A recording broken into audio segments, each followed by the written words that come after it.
আসসালামু আলাইকুম। অটোক্যাড প্লেলিস্টের সর্বশেষ ভিডিওতে আপনাদের স্বাগতম জানাচ্ছি। আশা করি সবাই সুস্থ আছেন। গতদিন আমরা হ্যাচ সহ কিছু কমান্ডের ব্যবহার সম্পর্কে জেনেছি।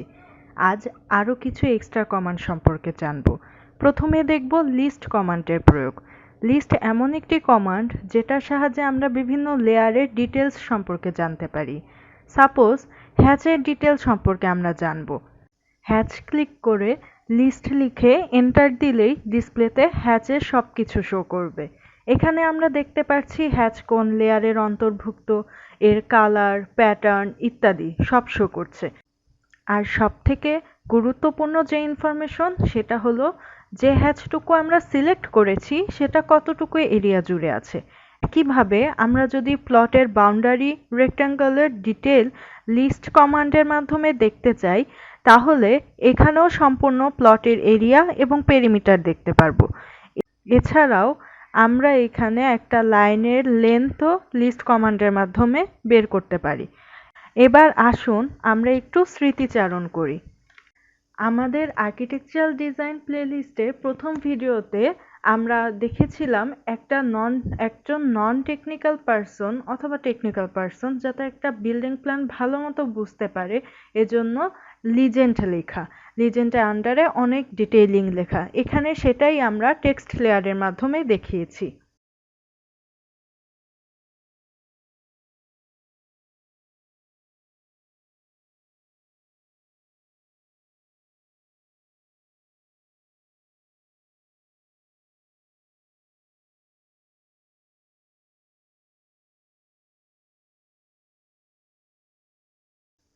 ভিডিওর এই পর্যায়ে আমরা দেখব পলিলাইন ও সার্কেলের ব্যবহার। একটা বিল্ডিং প্ল্যানের ফেসিং বোঝানোর জন্য নট সাইন ব্যবহার করা ম্যান্ডেটরি। নট সাইনটিকেই রিপ্রেজেন্ট করার জন্য এখানে পলিলাইনের সাহায্যে অ্যারো এবং সার্কেল কমান্ডের সাহায্যে এন ও অ্যারোকে ঘিরে সার্কেল করা হয়েছে।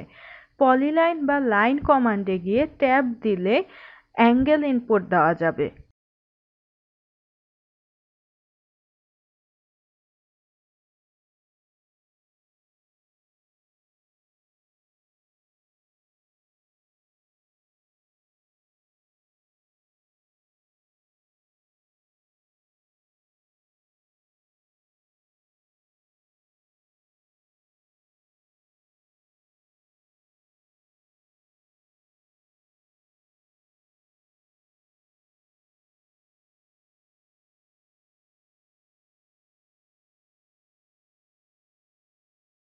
এখন আরেকটি ইন্টারেস্টিং জিনিস দেখাবো, সেটা হলো গ্রুপের ব্যবহার।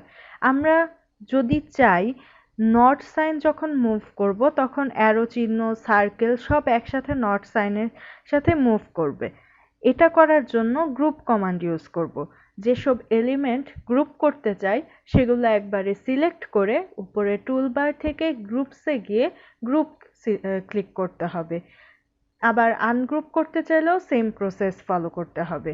এরপর একটা ক্লিক করলেই দেখা যাবে নট সাইনের গ্রুপটা একসাথে সিলেক্ট করা যাচ্ছে।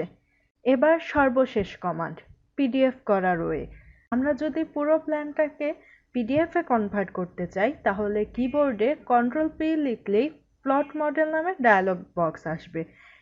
এখান থেকে প্রিন্টার অর প্লটারের আন্ডার থেকে ডিডব্লিউজি টু পিডিএফ সিলেক্ট করতে হবে। পেপার সাইজ সিলেক্ট করতে হবে। প্লট স্কেলে আমি ফিট টু পেপার দিয়েছি যাতে যতদূর সম্ভব পুরো পেজ ড্রয়িংটি কভার করে। প্লট অফসেটে সেন্টার দ্য প্লট দিয়েছি সৌন্দর্য বর্ধনের জন্য। এবার একটি গুরুত্বপূর্ণ বিষয়, যদি ড্রয়িংটি আমরা কালারফুল দেখতে চাই তাহলে প্লট স্টাইল টেবিল থেকে একেট সিলেক্ট করতে হবে।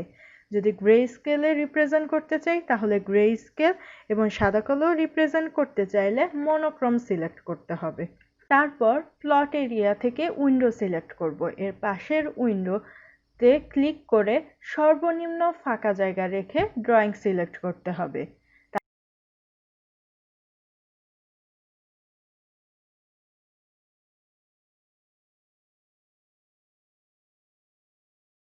তারপর প্রিভিউতে গিয়ে আমরা ড্রয়িংটি দেখতে পারবো।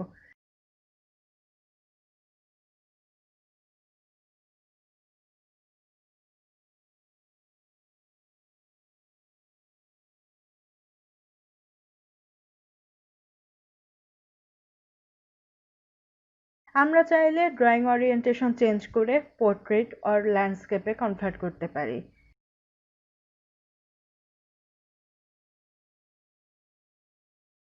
সর্বশেষে ওকে দিলে ড্রয়িং সেভ হয়ে যাবে।